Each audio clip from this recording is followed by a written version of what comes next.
Hey guys, Constance here from Cosmopolitan Cornbread.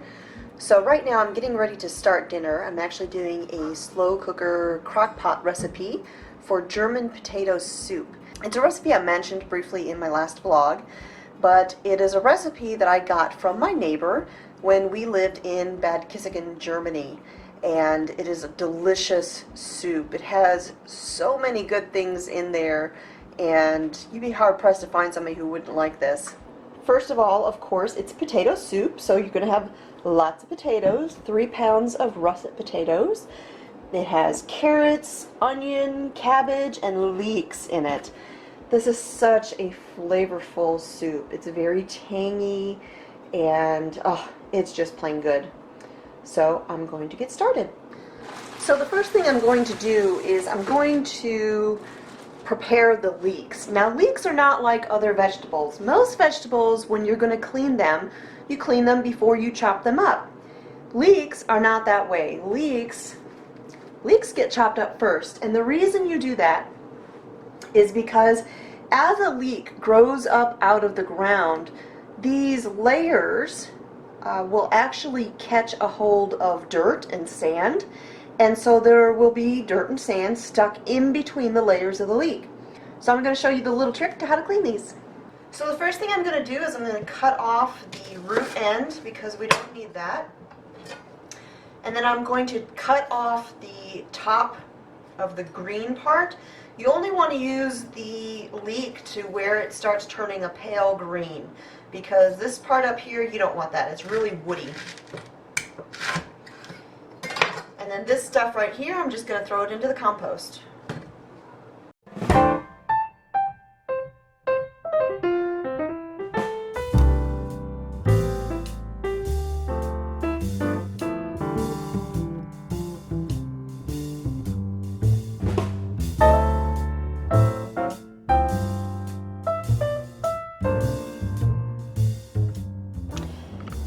Then I'm going to fill this bowl with cold water.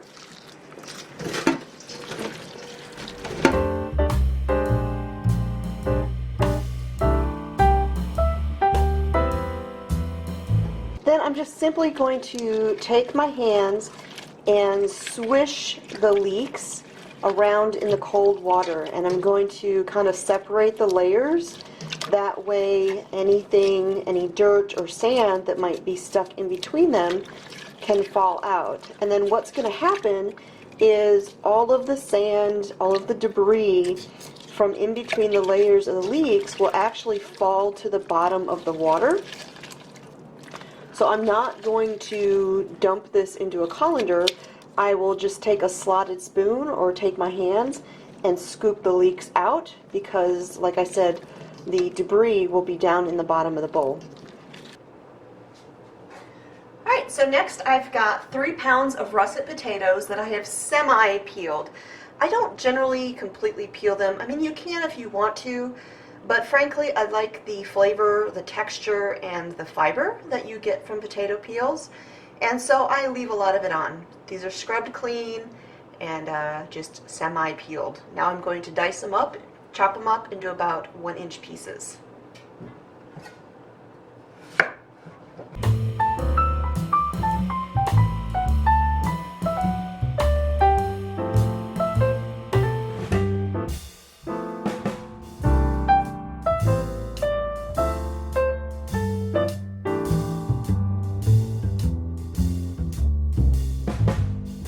Next I've got 4 good-sized carrots.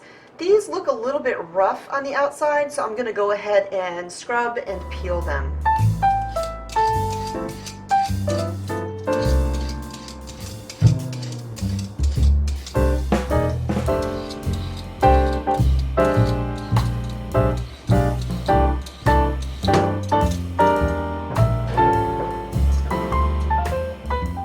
And now I'm going to dice these up.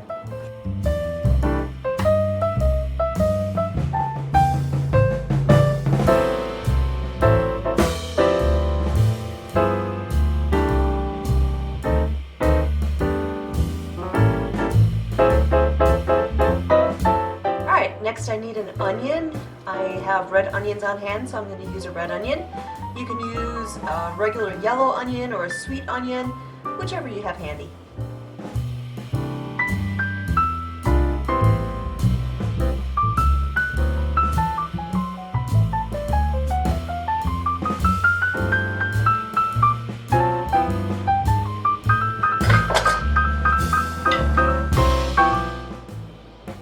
And the last big veggie that goes in here is cabbage.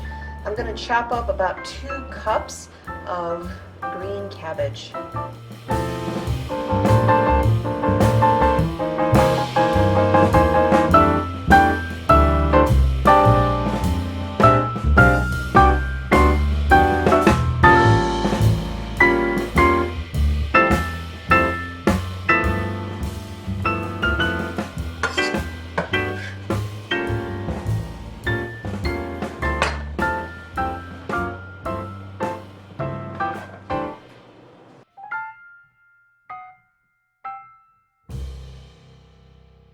Okay, now as you can see, the slow cooker is very full.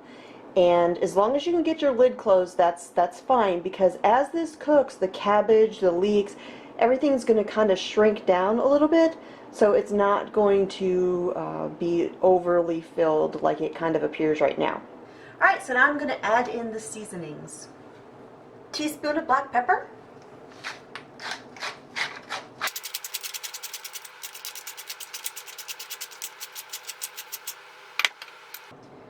Teaspoon of sea salt.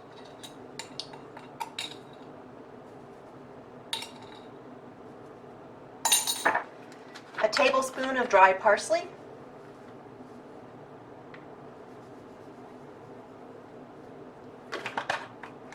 A teaspoon of caraway seeds.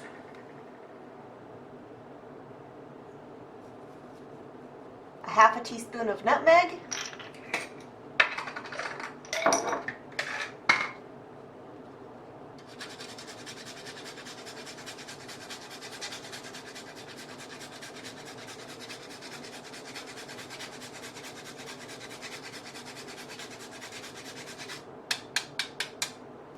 And then finally 1 bay leaf. But because this is so full, what I'm going to do is I'm going to take one of my wooden spoons and create a space down in the middle of all these wonderful vegetables and just stick the bay leaf down in the hole.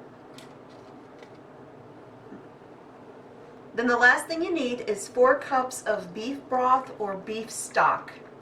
I honestly use them interchangeably. I buy whatever is on sale.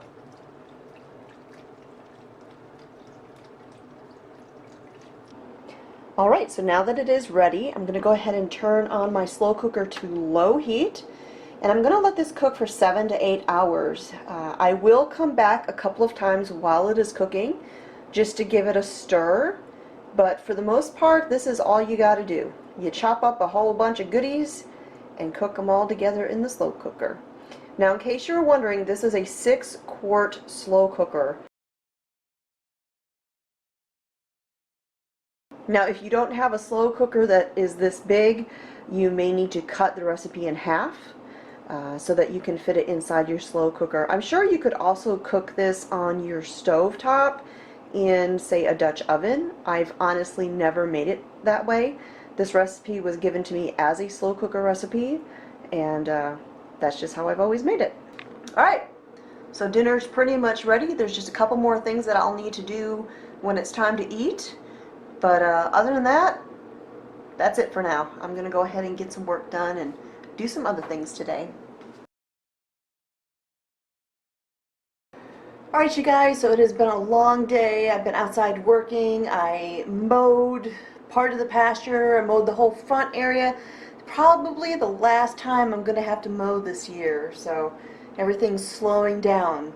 And while I've been outside working, my German potato soup has been in here cooking. Let me show you how it looks. Remember, I said you don't need to worry about how full it is because it's going to settle down in there and cook together, and it sure has.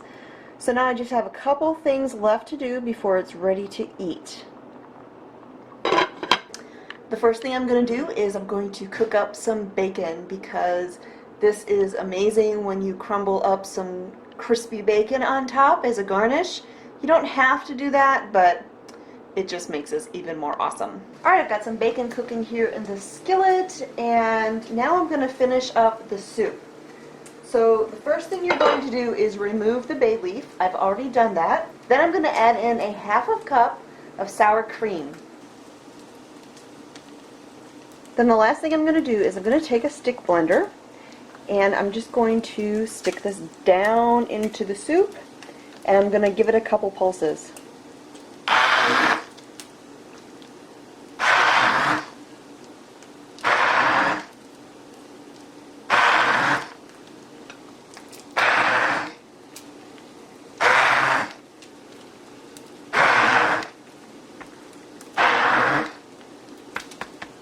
Now if you don't have a stick blender, that's okay. You can just scoop some of this out into a food processor or a blender and process some of that. And basically what you're doing is creating this nice thick soup by blending some potatoes and some carrots. Look at that, isn't that gorgeous? Of course, if you don't have a blender or a food processor, you could also use a potato masher. It's not going to work as well, but it will help out a little bit and give you slightly similar results. So that is it. That is the soup. Then I'm going to add the crumbled bacon on top of the bowl, and dinner will be done.